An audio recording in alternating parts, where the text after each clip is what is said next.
Hello, I'm Sharon Wilson, publisher of Resort Trades. Welcome to the September 11, 2020 Trades Lunch Bunch. Today's session, Your Emotional Wake, is led by Debra Crombie.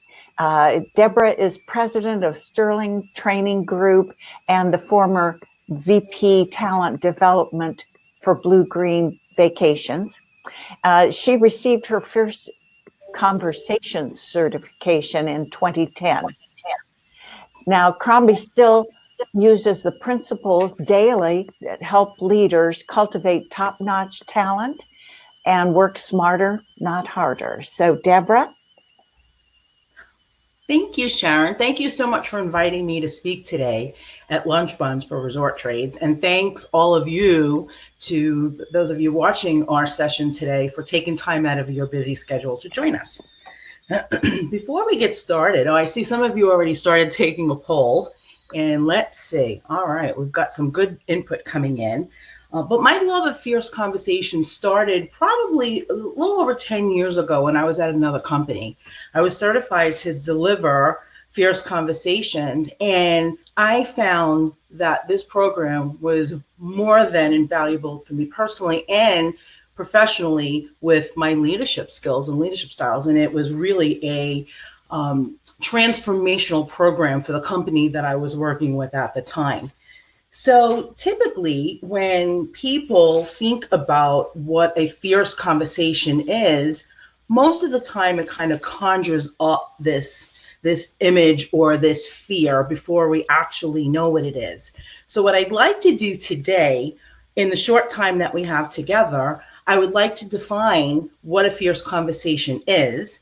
I want to talk a little bit about the fierce conversation programs, but I want to spend the most of our time touching on principle number 6, which is being responsible for your emotional wake.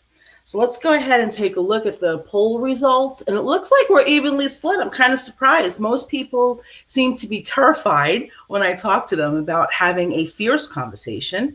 So that's a nice surprise to see some people say, bring it on. All right. So what is a fierce conversation? And again, I use this picture. I was laughing when I was putting this deck together because I think most people think it's a fight, it's a struggle, it's something that's painful. It's something that is probably unpleasant. But the reality is a fierce conversation is one in which we come out from behind ourselves into the conversation and make it real. It's our most authentic self. Fierce Conversations is a program, is a book, is a company that was started by Susan Scott. And again, this is something that I just have so much fun with because it really, when you think about it, it's a very great concept and not a really scary one. So let me talk briefly about the Fierce programs, and then we'll dive into principle number 6. When we talk about Fierce Conversations, the program, I'm not certified to teach it anymore. Once I left my former company, the certification doesn't follow me. But what they're doing now is any program that they deliver, that you go through 3 transformational ideas, 4 objectives, and 7 principles. And I'm going to touch on them really quickly, just so that you get a little context. So the 3 transformational ideas with the Fierce program, number 1, our work, our relationships, and our lives succeed or fail gradually, then suddenly, one conversation at a time. So there's some really meaty, heavy things in the program, which is so cool and so helpful. 2, the conversation is the relationship. And 3, all conversations are with myself, and sometimes they involve other people. And then they move into the 4 objectives of the program, which is simply to interrogate reality, provoke learning, tackle tough challenges, and enrich relationships. At the end of the day, this program is about having better conversations to enrich the relationships that you have. And then from there, they tie on any conversational model that your company might be interested in using, like a teams model, coaching, confrontation, delegation, feedback, accountability, and negotiations. In my leadership style today, I've been a leader for over 25 years, mainly in the learning and development space. And I still have embedded things from the team conversation and the coaching conversation and confrontation conversations that I use very naturally now that help me have better conversations. But we don't have a lot of time to deep dive into all the principles and the wonderful things about the Fierce program today. While we have the remaining time left, I want to go deep into principle number 6. Take responsibility for your emotional wake. I think sometimes we don't realize that it's not what we say, it is also how we say something that leaves people either really happy and calm. Like if you look at the picture on the slide, there's a nice ripple, there's a sunset, there's good feelings there. Or we leave them with the tsunami. We've said something that just really hurts them, bothers them, makes them mad. And if you think of conversations that you have with people and you think about taking responsibility for your emotional wake, think about it in this context. It's almost like adding money into an emotional capital bank. Do you want to add money in there, or do you want to take money out? Do you want to add money and have your conversations flow smoothly and have this rich bank account, or do you want to keep depleting it and causing tsunamis with people? So let me share a couple of examples to kind of show you how this really kind of comes into play. A couple of years back when I was at Bluegreen Vacations, I was hiring an instructor. And I went through the process. I chose somebody. I gave them the offer, they accepted it, and I had to go back and I made the commitment to talk to all the internal candidates that had thrown their name in the hat that wanted that job. And I thought I did a really nice job. I basically told everybody that I was looking for certain skill and expertise. I was hiring the person who was the best, most qualified, best fit for the role, and that because they were an internal candidate, I would love to continue partnering with them to help them so that if they really wanted to be an instructor on my team, that the next time I had an opening, I'd be working with them now to get them ready for the job so it would be easier for them to land that kind of a role. I thought that was a great conversation to have with everybody. And about 6 months later, I was out in the West Coast area at one of our properties, and one of the girls that I had interviewed, when I came to the property, she's like, "Deb, can I talk to you a minute? I need to talk to you." I couldn't imagine why she was so serious. And we went behind closed doors and we sat down in her office, and she says, "I have to tell you something. I was really mad at you for a while after the interview process." And I was stunned, but I didn't say anything at first. And I'm like, "Well, tell me more about what you were upset at." She continued to tell me that she thought that she had all the skills for the job, and she was very insulted that I never brought up the fact that she had been in the public school system teaching children. At that moment, I could do one of two things. I could defend my position and say, "Well, here's all the reasons why I didn't hire you." But I knew that wasn't going to be the way to have this conversation. She had been carrying that tsunami of emotion about our conversation for 6 months.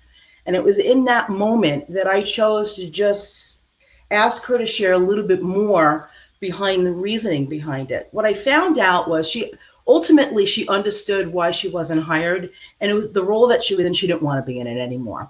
And it was less about me and more about the situation that she was in. But imagine, if you will, if I had not put that emotional capital, all of those deposits into our bank account, she probably never would have told me how she was feeling.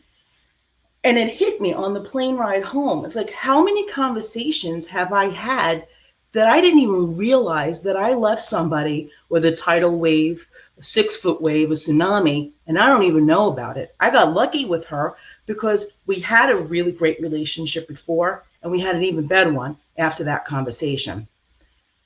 A personal one, which was kind of funny, actually. As I was preparing for this class, at some point during the day, I was polishing the granite countertops. And when my husband comes home from work, and what does he do? He takes out all the makings for a sandwich, makes a sandwich, sits down to eat, and there's crumbs all over the place. Now I'm preparing to do this program for you today, and I stopped myself because my instinct was to say, are you kidding me? But I didn't. And I thought about the type of emotional wake that I would leave if I had said, are you kidding me? And instead I said, hon, I just polished the counter. Is it possible when you're done, you would clean up for me, please? And he did. And so it was a nice ending. And so what I want you to think about is, what conversations are you going to have next where you're going to need to stop and think about not only what you're going to say or how you're going to say it because of the emotional wake that you're going to leave. So I think we have time for another poll. Sharon?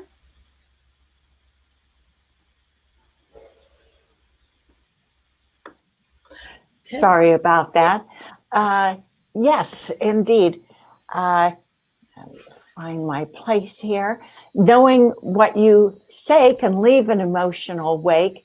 Will you use the knowledge that Debra's shared with us to choose your words and tone more carefully going forward?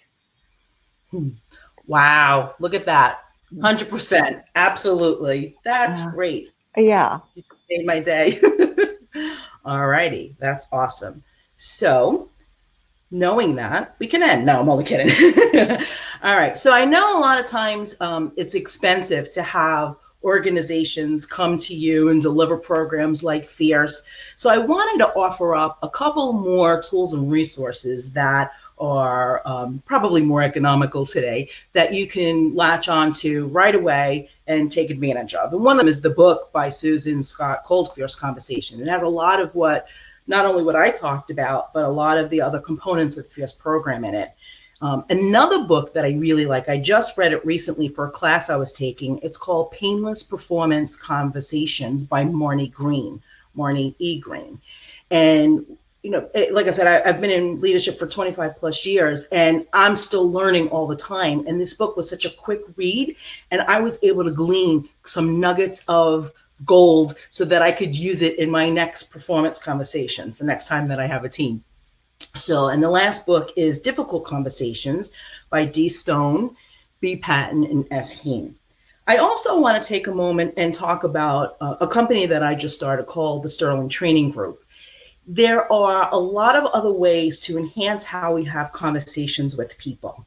In fact, I have a program called Conflict Resolution and then one for leaders called Managing Conflict that also speak to how we use our words in order to solve conflict. So those are just some things that I want you to think about that are also available going forward. So let me give you some contact information, and I believe that you're going to have these slides, so you can always go back to the PowerPoint slides. At Sterling Training Group, if you go to my website, www.sterlingtraininggroup.com, the first person who fills out the Contact Us section, I will offer to come to your company virtually and offer up a 1-hour managing conflict class for you if you're interested. That's www.sterlingtraininggroup.com. And again, Debbie Crombie, and my number is here for you. If you are interested in exploring Fierce for your organization further, there's also a contact here, and his name is Rodney Bauer, and you can reach him at rodney.bauer@fierceinc.com. And I'd like to thank you for joining us today. Now, our next Trades Lunch Bunch is scheduled for 2 weeks from today, Friday, September 25, beginning at 1 p.m. Eastern. We're featuring Dave Striva. Pardon me, Dave, if I mispronounced your last name. He's an empowerment speaker and head of ADS Consulting Services, and he's going to share transformational strategies and principles to increase your marketing effectiveness and company profits. So be sure to visit resorttrades.com. That's 2 T's in there, resorttrades.com/learning center to register. We should have that information up shortly. And meanwhile, Debra, thank you very much for your session. We hope to have you on again soon to share more. Thank you. It would be my pleasure. Thanks, everybody.